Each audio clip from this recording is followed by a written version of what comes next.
minor part. It totally is. That's exactly Okay, speak. Oh, everybody's, okay. Okay, all you folks, come on up front. We're going to sing Row, Row Your Boat. You don't want to miss it. Okay. Row, row, row your boat gently down the stream. Merrily, merrily, merrily, merrily, life is but a dream. Row, row, row your boat gently down the stream. Merrily, merrily, merrily, merrily, life is but a dream. Row, row, row your boat gently down the stream. Row your boat gently down the stream. Life is but a merrily, merrily, life is but a dream. Gently down the stream, your boat gently down the stream. Life is merrily, merrily, merrily, life is but a dream. Your boat gently down the stream. Merrily, merrily, merrily, merrily, life is but a dream. Thank you.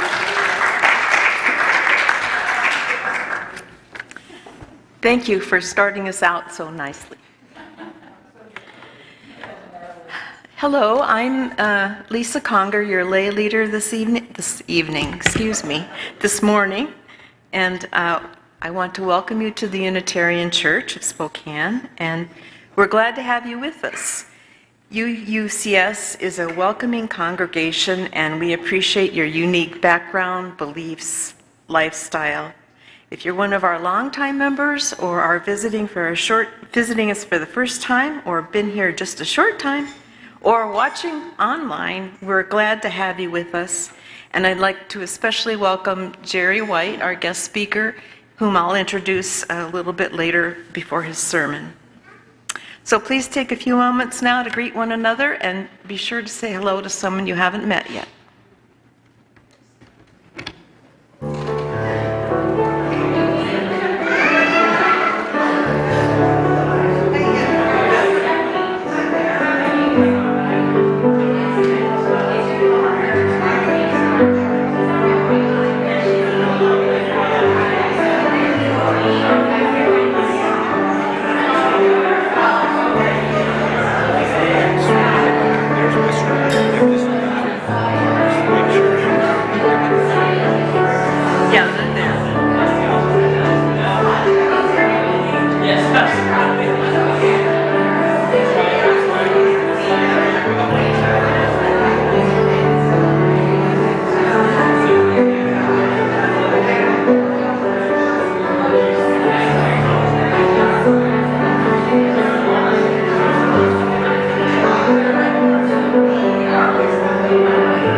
Thank you. We'll have more time to visit following the service for coffee hour.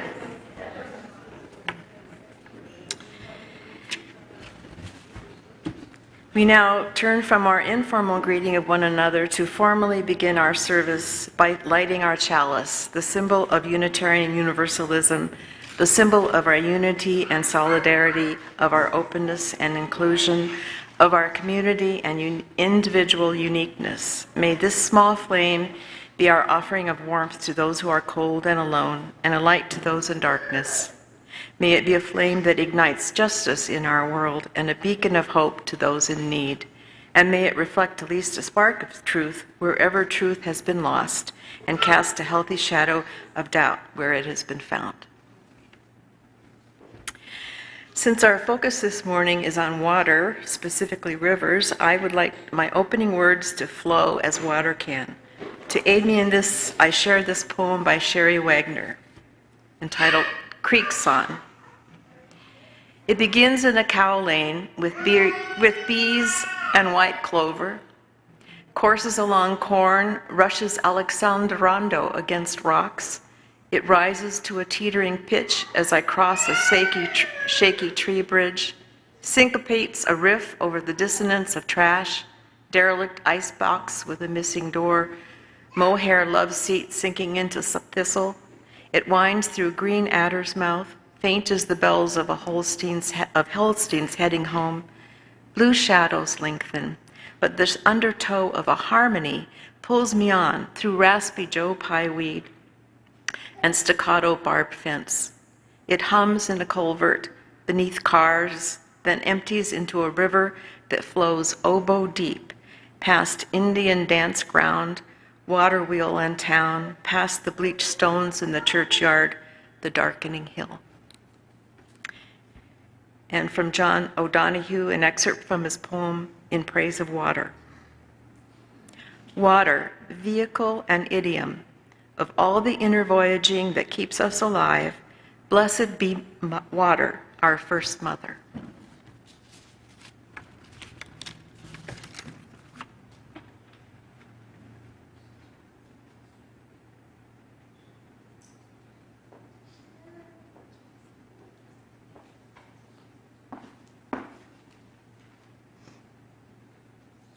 Okay, our first hymn this morning is in your gray hymnal. It's number 100.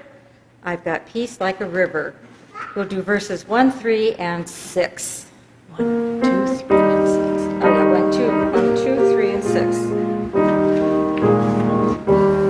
I've got peace like a river. I've got peace like a river. I've got peace like a river in my soul. I've got peace like a river. I've got peace like a river. I've got peace like a river in my soul. I've got joy like a fountain. I've got joy like a fountain. I've got joy like a fountain in my soul. I've got joy like a fountain. I've got joy like a fountain. I've got joy like a fountain in my soul. I've got love like an ocean. I've got love like an ocean. I've got love like an ocean in my soul. I've got love like an ocean. I've got love like an ocean. I've got love like an ocean in my soul. I've got strength like a mountain. I've got strength like a mountain. I've got strength like a mountain in my soul. I've got strength like a mountain. I've got strength like a mountain. I've got strength like a mountain in my soul.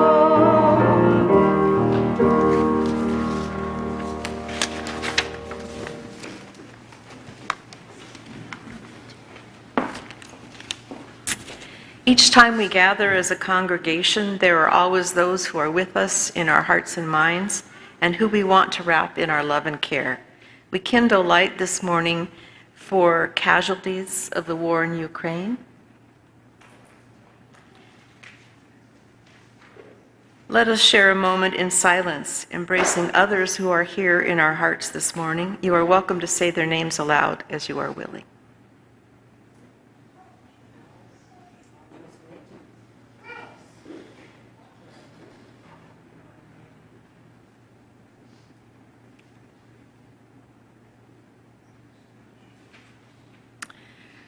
Those named aloud and those remembered in the silence, and all those who are suffering elsewhere in our world this hour, we hold in our community of compassion. July's special collection is to benefit Meals on Wheels of Spokane and their Mid-City Concerns program. Inside your order of service, you'll find a small envelope. Please use these if you want to donate. And don't lick them because we reuse them. Since 1967, Mid-City Senior Center has provided a nutritional and social lifeline for seniors through their downtown meal site in Spokane and Meals on Wheels delivery to elderly disabled homebound seniors.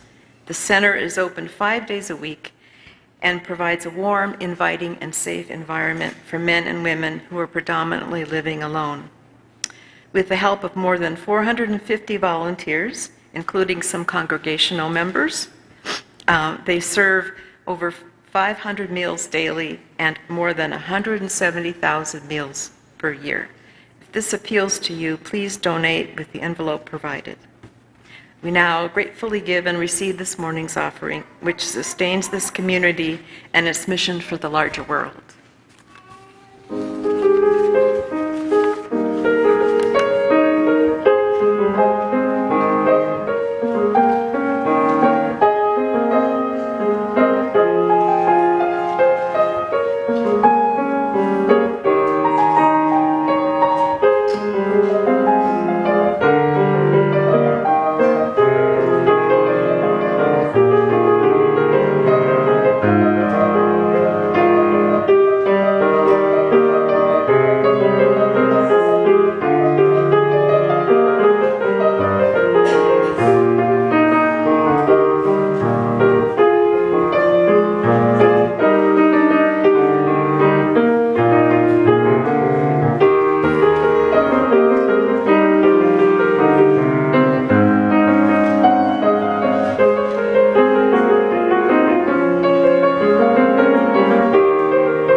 Thank you, Maura.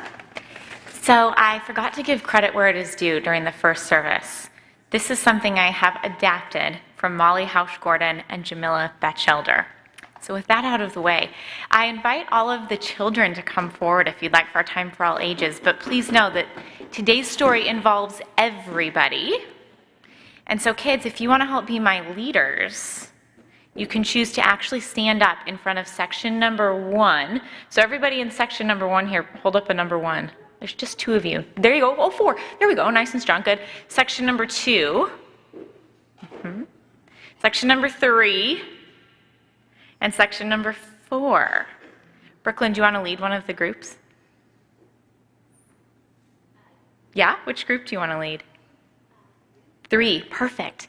And Theo and Zuri, you can help Brooklyn lead group number 3 if you'd like to. Okay?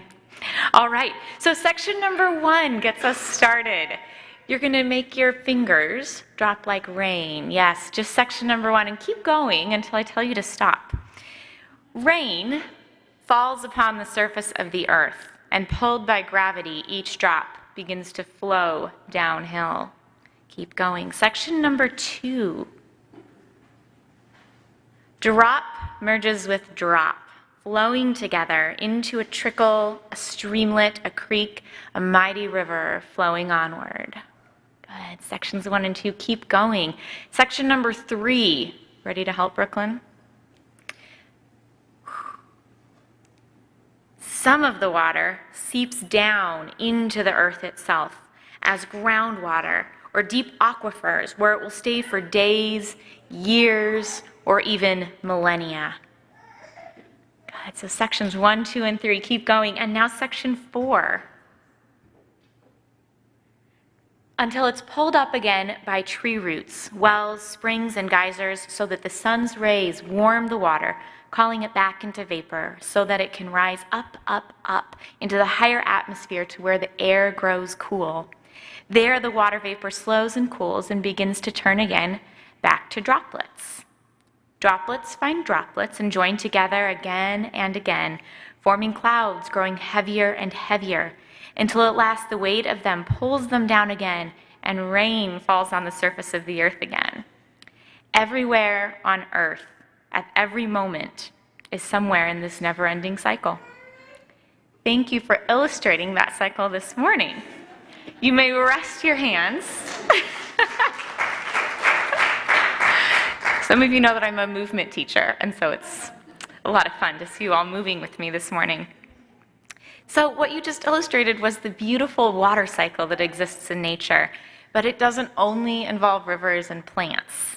It also involves creatures. The water cycles through all of us, too, coming in and out of our bodies in lots of different ways.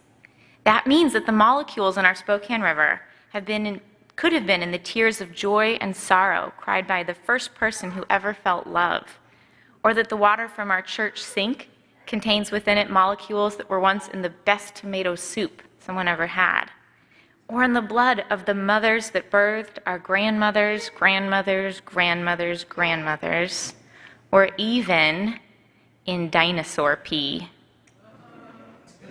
Ew, says Theo. So let us remember that water connects us to everything that has ever been and everything that ever will be. That is the power of the water that we share. And now please join me in singing our children out to Play Club.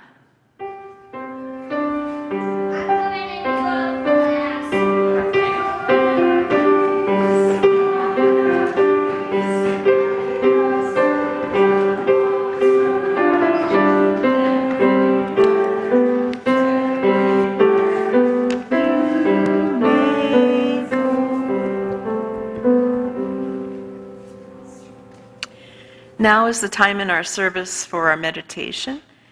Please find a comfortable, receptive posture. Take some deep breaths. Close your eyes if you wish as I lead you into the silence with this beloved poem by Wendell, The Peace of Wild Things. When despair for the world grows in me, and I wake in the night at the least sound in fear of what my life and my children's lives may be, I go and lie down where the wood drake rests in his beauty on the water, and the great heron feeds. I come into the peace of wild things, who do not tax their lives with forethought of grief. I come into the presence of still water, and I feel above me the day-blind stars waiting with their light. For a time, I rest in the grace of the world and am free.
I am going to read a poem by Ted Hughes, the English poet, and it's called River. Fallen from heavens, lies across the lap of his mother, broken by world. But water will go on, issuing from heaven. in dumbness, uttering spirit brightness through its broken mouth. Scattered in a million pieces and buried, its dry tombs will split at the sign in the sky. At a rending of veils, it will rise in a time after times. After swallowing death and the pit, it will return stainless. For the delivery of this world, so the river is a god, knee-deep among the reeds, watching men, or hung by the heels down the door of a dam. It is a god, it is inviolable, immortal, and will wash itself of all deaths.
Thank you, Mara.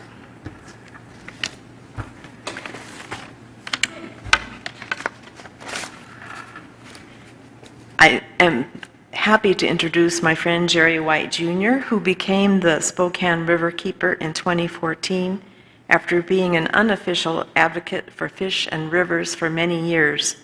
He has conducted education and outreach by removing litter and collecting data on water quality, shorelines, and riparian buffers.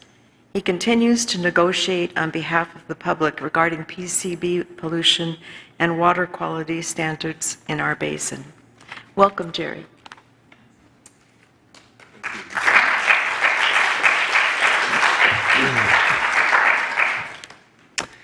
Good morning. It's great to be here with everyone. And in the program, my sermon is called The Clean Water Act 50 Years On. And it will be somewhat a discussion of that, but I hope it's much more than that.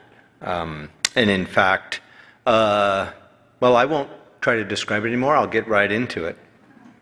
So, as Lisa mentioned, I'm the Spokane Riverkeeper here in Spokane, and we actually have two employees who are also riverkeepers in our organization who do this great work, and hundreds of volunteers. So, I'm looking forward to sharing some perspectives around some of that work and where we think we need to go in the future. So I'd like to once again present an approach to healing our earth, ourselves, and our communities. It's an approach that calls for us to encounter nature as animate, conscious, and intelligent. I want to share with you the idea that how this transformation as a collective legal shift in the work of Riverkeeper and other organizations, as well as a personal shift in the individuals who care about our world, may move us to an effective environmental protection and put us in right relation with the natural world. Excuse me. In 2008, I left school teaching and went to work for a nonprofit that worked for healthy runs of wild salmon in the Columbia Basin. When I announced my plans to a good friend, she asked me if I were going to go to the river and ask the salmon what they wanted. I was not surprised by the question, as this is the kind of advice that was not unknown for my friend to ask. She was, after all, an acute listener. But I wasn't ready for this question in any real sense in 2008. But since then, I now take the question far more seriously. So seriously that I believe it's the key to the work of ecological and personal connection and healing of our earth. What does happen if we ask the salmon or the river what they would like? Engaging in the question creates the opportunity to reframe the effort of environmental recovery and personal relation so as to include the object of our efforts in this personal dialogue. It creates an encounter that feels revolutionary, but is in fact very ancient. I believe that the question can lead us to direct experience with nature that is interactive and reciprocal. An experience wherein we can receive and answer to the things that are critical to the work of protection, recovery, as well as individual health and well-being. So here's a few thoughts on the collective work of environmental organizations and the legal transformation that needs to happen. And this is largely the work of myself and others at Riverkeeper, as well as many other organizations that are at work for our environment. At present, much of the environmentalism engages in the difficult work of protecting or restoring environments or creatures from an eminently practical and anthropocentric framework. By that I mean it does not ask any questions of the river. At Spokane Riverkeeper, we like to say, and we are in fact, working for a fishable and swimmable river. That is the language of the Clean Water Act of 1972, which views nature as a thing, as does the larger society, a thing that can be owned and possessed. Anthropocentric and accessible to all of us in our consumerist world, this groundbreaking law works within and reflects the values of and speaks the language of the marketplace. So at Riverkeeper, we sit on task forces, subcommittees, and advisory boards that work in the world of data and legal cases, on Zoom calls, and in windless rooms far from the river that policies affect. In every case, the work is framed by the question of how the Spokane River is usable, or how is the Spokane River of service to the human interests that are at the table. The paradigm is best illustrated with an analogy that my father once told me when I was just a kid. He explained the purpose of nature and biodiversity through this story about planes and rivets. The analogy was that species in nature were rivets on an airplane. If you pop every fifth rivet, the plane will still fly. However, if you continue on and pop out more rivets, one day the plane will fly into pieces. That disaster is at the basis of the stories that an Anglo civilization that we're all members of tells itself. that nature is a tool to be preserved like rivets on a plane that keeps us from catastrophe. And while this is true, and I acknowledge it, for very practical reasons it's true, this worldview typifies values that define our present environmental movement. This is in part because we live in a world and work in a world in the shadow of and as a function of, frankly, a neo-colonial and world capitalist system. We're working to protect a resource for the marketplace, be it industrial or even recreational. Nature is a thing that can be manipulated, harnessed, enjoyed, harvested, used, understood, apprehended, and acted upon as one would ride an airplane. And thus, it is here to be stewarded and preserved by humans for our satisfaction. Nowhere in this model do we imagine that hummingbirds or rivers or fir trees or trout may have their own desires, their own will, their own intelligence, or ultimately even their own consciousness. Nature, for most, simply does not exist outside our own will, our own ideas of utility and purpose. However, outside the framework, outside our Zoom calls in 2022, we're all beginning to feel that something huge is happening. Something like the tides of an ocean working in concert with the moon is reshaping our world and that which will be handed to younger generations. And this thing is now happening so fast we can feel it in our bodies. We can see it, we can feel it, we can notice it. Now we are witnessing the strange weather, the smoke, the warm waters. Ultimately, we are feeling the sixth mass extinction. We're feeling the collapse of biodiversity, the very character and personality of our, and perhaps spirit of our animate planet. So today I am standing here to say that before you all that we can effectively help our natural communities. If we're going to help them, we need to radically reframe our understanding of our own place within the natural world, both within the environmental movement and as personal members of the natural community. We need to refine and renew our ancient understanding of nature, not as a thing, but as a set of reciprocal relationships within our community. We need to relocate and renew our understanding of the problems and the solutions that we face inside that natural community. Let me begin by outlining the current state of environmental work that defines us at Spokane Riverkeeper. We have 5 central pillars. They're core pillars of our work. And they are really the heart and soul of us trying to recover and conserve the values of the Spokane River.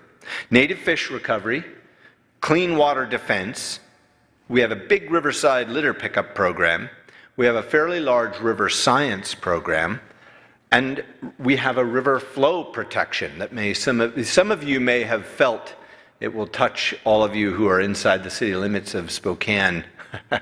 This year we managed to work with others and pass a water conservation plan.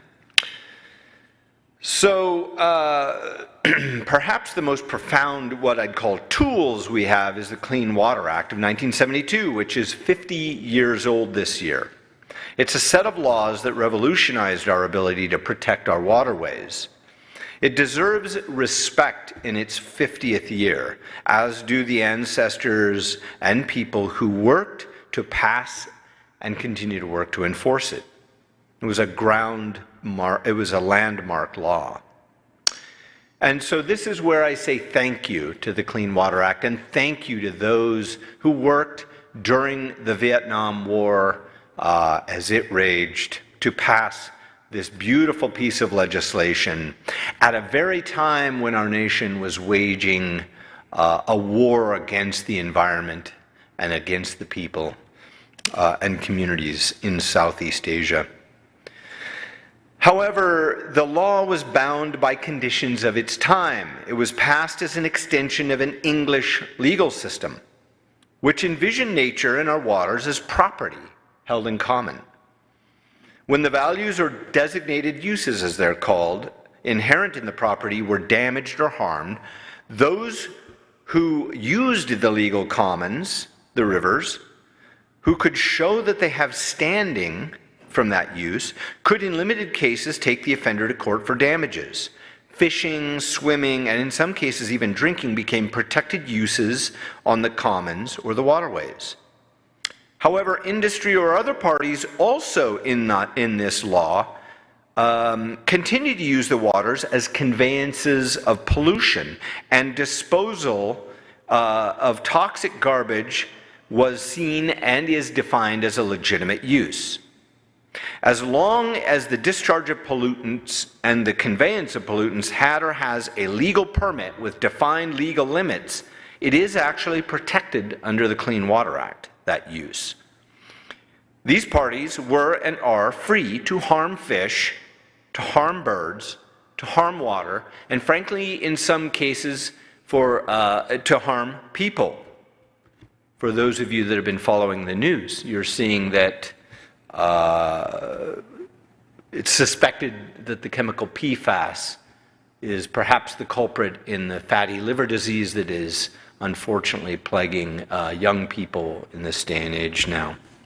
This continues today. So, for instance, or example, Kaiser Aluminum and 4 other large dischargers to our river dumps hundreds of picograms of polychlorinated biphenyls, a carcinogen and an endocrine disruptor, into your river each day. It's happening right here as we speak.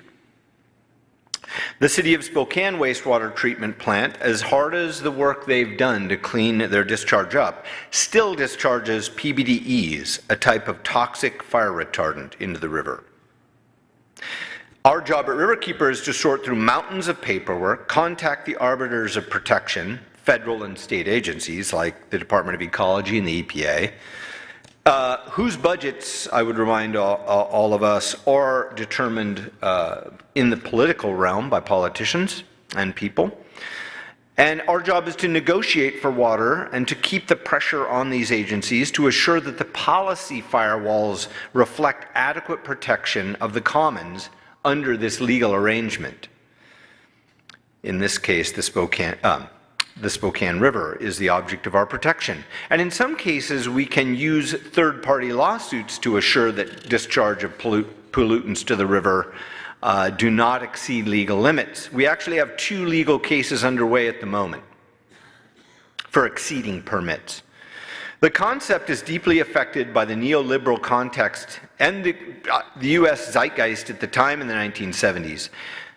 That is, that all of these uses of the inanimate nature would be protected by humans so that nature would and could continue to be the servant of multiple masters, not the least of which was the marketplace. What we now know are 2 things that speak to the need of collective reform if we are to be in right relation to nature in the 21st century. As a movement, and I'm talking about as an environmental movement of which the Riverkeeper is a part of, we can no longer cooperate with systems that view nature as an inanimate collection of resources and processes put here as our playground, our dumping ground, or a treasure trove to mine at will. We have outgrown the Clean Water Act. So what I'm putting forward here is that we need a new legal framework that creates and acknowledges and protects the natural world around us as a community with its own ideas, its own thoughts, its own will, its own orientation, its own animation, sentience, perhaps consciousness, and certainly its own intelligence. The Clean Water Act is no longer adequate to hold the expansive paradigm that assumes the natural intelligence of the river and its living connection to the community we're a part of. Its orientation is just too narrow. Even as it stands in the 21st century, it is no longer adequate to provide protection for the natural world, however we are in relationship to it. The Act is what the Clean Water Act is often called. The Act is now riddled with loopholes and hacks that allow the marketplace to accelerate their utilitarian push to externalize economic costs to the commons, your river, not to mention the world's ecosystems and people. Provisions like mixing zones, variances to pollution, which are sort of exceptions, the bizarre conceptual barrier that the law determines between groundwater and surface water, totally artificial, and the limp regulation around what are called non-point sources, which is just runoff from the land and roads, have all served to make the Clean Water Act a shadow of protection for the natural world. During the last administration, several local dischargers here in Spokane worked with the EPA and rolled back the standard that limited the dumping of polychlorinated biphenyls. They did so successfully over the protests of Washington treaty tribes, indigenous peoples, and advocates like the Spokane Riverkeeper and the Puget Sound Keeper. We can correct this, though. That's the good news, which is we simply need to establish right relations. The Spokane Riverkeeper proposes that society acknowledges the rights of rivers and codifies those rights in legal systems wherein the rights of rivers to health and well-being are actually enshrined. Therefore, Riverkeeper, a little bit of a news release here, I guess, prior to the actual news release later this summer. Therefore, Riverkeeper will soon call for a new paradigm locally, one that at once affords natural systems like the Spokane River rights to exist beyond its conception as property. A legal system that could also provide protections for the Spokane Valley Rathdrum Prairie aquifer and creatures like trout and salmon who depend on these waters. We call for the recognition of the Spokane River and the aquifer to be acknowledged as having the inherent rights to exist. They should have these rights afforded and codified in our legal systems and be represented alongside corporations, alongside municipalities, and members of the community that guarantee flow, clean water, and healthy populations of fish. Doing so acknowledges their importance as members of the community with us, alongside us, bound up in a relational web of mutual well-being.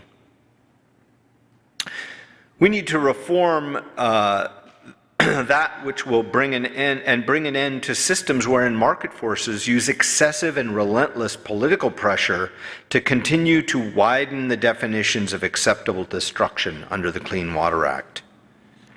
We need to end the race to the bottom that is so apparent in the legal and policy interface with your waterways. So rights for the Spokane River would allow us to say no amount of pollution is legally acceptable. If we are in right relation to our river, its fish, its birds, then dumping of PFAS, dumping of polychlorinated biphenyls, dumping of PBDEs, which is a pernicious fire retardant that's dumped every day into the river, is no more acceptable than dumping these toxics into our own veins. Such a system has precedent. It's been done, by the way. It has become known as the rights of nature movement. It should be remembered, however, that while this is a new and radical idea for a neo-colonial or Anglo-West, it's actually an ancient idea among the world's indigenous people and cultures. From Siberia to South and North America to Southeast Asia, the idea that the world is animate has been the norm for millennia. And while English legal systems and orientations have often dominated court systems with property law in a post-colonial world, it is Ecuador that was the first nation to write the rights of nature into its constitution. The people of Ecuador amended their constitution to recognize the inherent rights of nature, or Pachamama, in the year 2008. This is in large part due to an indigenous rights movement that led to the Amazon basin protection. Article 71 of the Constitution of Ecuador states that nature, or Pachamama, where life is reproduced and exists, has the right to exist, persist, maintain itself, regenerate its own vital cycles, structures, functions, and its evolutionary processes. Closer to home, the Nimipu Protecting the Environment organization began work on formulating a resolution that would give the Snake River, just to the south of us, fundamental rights. In 2020, the General Council of the Nimipu, or the Nez Perce tribe, adopted the resolution recognizing the rights of the Snake River to exist, flow, and regenerate. So, at the end of this summer, on the river, the Spokane Riverkeeper is committing to announce this change, to transformation. We are going to sign the Universal Declaration of the Rights of Rivers. Spokane Riverkeeper, you heard it here, is going to publicly, if symbolically, signal that we believe in and are committed to the need to reframe our work and the legal system within our world to see and create the right relation within nature and our river. We will call for the Spokane River to have an inherent right to exist and to be healthy, and we will call for those rights to be enshrined in our legal system. What about personal areas of reformation to support these kinds of legal and movement, these sort of larger, organizational transformations? So I believe that this transformation it's critical that there's a personal component with each of us as well. So if we're to be successful collectively, it requires all of this internal work that I call, it's actually not my term. None of this is, of course, by the way. This is all ancient wisdom that I'm putting out here. But it requires us personally to have a spiritual encounter. Each human participant will at once enhance and promote our individual spiritual and physical health, as well as lay the groundwork for these new rights of nature-based environmental movements, if we can adopt several reframing aspects. Such a transformation might locate us inside of a natural encounter or a relationship with an intelligent, independent nature. I believe that we stand to recover something long lost in ourselves, but is still there within ourselves. An ancient orientation to the natural world that can have a profound effect on our individual and collective health. If we do, we might then one day understand that we are not separate, that we are nature. We might understand what Carl Sagan meant when he said, "We are a way for the cosmos to know itself." So here's some things to think about. One, engage with direct experience with nature. So fully inhabit your body, our body, and your place. It's simple. It can be as simple as lying in the grass, or swimming in the river, or just taking a walk and actively listening. Go beyond mere observation and interact with nature. Robin Artisan describes the difference between the natural encounter and observation this way. For example, a man studying a population of gazelles might spend a long time observing them without ever encountering them. Encounter here obviously means more than just having something come within range of your senses. To encounter a creature in the spiritual, ecological sense of the word is to experience it as a sovereign entity that comes forth from itself and its own kinship system, not from within Western science or a story or a myth. Number 2, ask yourself how the forest or the river is perceiving you. This is a fundamental question that can change one's life. In his book, Becoming Animal, David Abram asks this simple question: how does my weight feel to the grasses I'm walking on? How do my steps feel to the terrain itself as I walk upon it? It can be quite powerful to think in this way. 3, don't throw out modern mathematics, science, inquiry, nor the critical mind. We are all are essential in ensuring that the quackery of superstition does not poison your method. Number 4, remember that the way in and the way out is based on mystery. Often nothing is as it seems. Learn to understand that often we're encountering the past and the future at one time, and in what we observe in the present moment. With time and practice, we can begin to see this with discernment. But remember, our bodies are our instruments, and if we go far enough with encounter in our work, we might understand what David Abram said: the dimension of depth is ruled by Proteus, the shape-shifting god, whose dominion over sensory experience teaches us to stay loose, to invite magic, to expect metamorphosis. And I'm going to actually add a 5th idea that came to me and my new friend as I was talking after the last sermon over here, which was a gift to me. And we were talking about how this personal connection can be enhanced. And I think giving gifts can be a very powerful way to engage with nature. This might be as simple as tying a ribbon on a plant that you love or a tree. I won't explain it any more than that, but I think there can be a powerful exchange in the idea of giving a gift. As an environmentalist, I acknowledge that we in our movement frequently view nature as a separate, unconscious collection of mechanical forces that we find beautiful and therefore worthy of protection and recovery.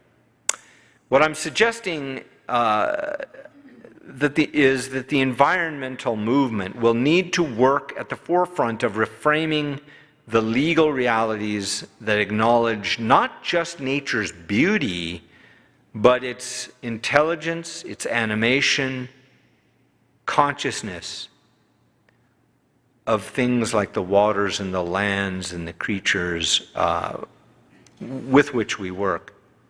The movement would benefit from listening to the object of our pursuit. In the end, my friend Janine's suggestion of asking the salmon just what they want may in fact represent the most rational starting point. Affirming the approach that is embodied in the Rights of Nature movement as a collective and signing the Declaration of the Rights of Rivers, of course, is a structural beginning, a starting point for an organization for real protection that's rooted in the river's right to exist. The most selfless and wise approach is a way into the ancient wisdom of reciprocity. As for our personal journeys, perhaps we should never forget the words of John Muir, who once said, "I only went out for a walk, and I finally concluded to stay out until sundown. For going out, I found that I was really going in." So by all means, let's go out together, embrace new legal paradigms, and get involved with our rivers in a personal way that leads us in. If we do, we may find the salmon, the rivers, and the mountains love us as much as we love them. Thank you.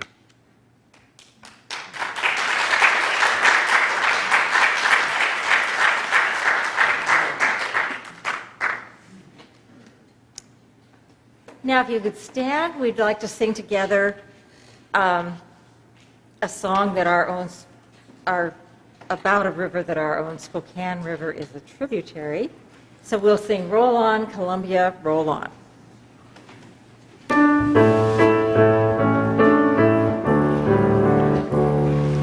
Roll on, Columbia, roll on. Roll on, Columbia, roll on. Your power is turning the darkness to dawn. So roll on, Columbia, roll on. Green Douglas firs where the waters cut through. Down her wild mountains and canyons she flew. Canadian Northwest to the ocean so blue. Roll on, Columbia, roll on. Roll on, Columbia, roll on. Roll on, Columbia, roll on. Your power is turning our darkness to dawn. So roll on, Columbia, roll on. Other great rivers add power to you. Yakima, Snake, and the Klickitat. Sandy, Willamette, and Hood River too. So roll on, Columbia, roll on. Roll on, Columbia, roll on. Roll on, Columbia, roll on. Your power is turning our darkness to dawn. So roll on, Columbia, roll on. Tom Jefferson's vision would not let him rest. Empire he saw in the Pacific Northwest. St. Louis and Clark, and they did the rest. So roll on, Columbia, roll on. Roll on, Columbia, roll on.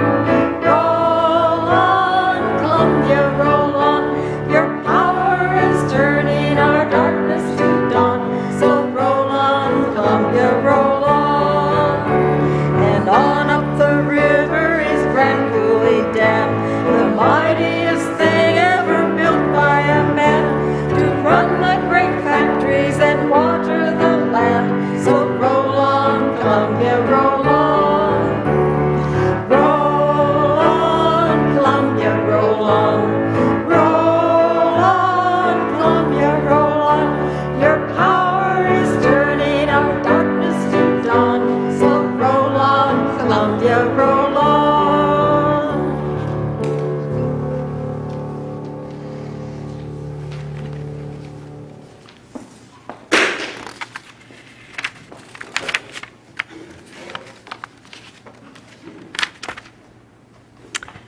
Our benediction is from Spanish poet Antonio Machado.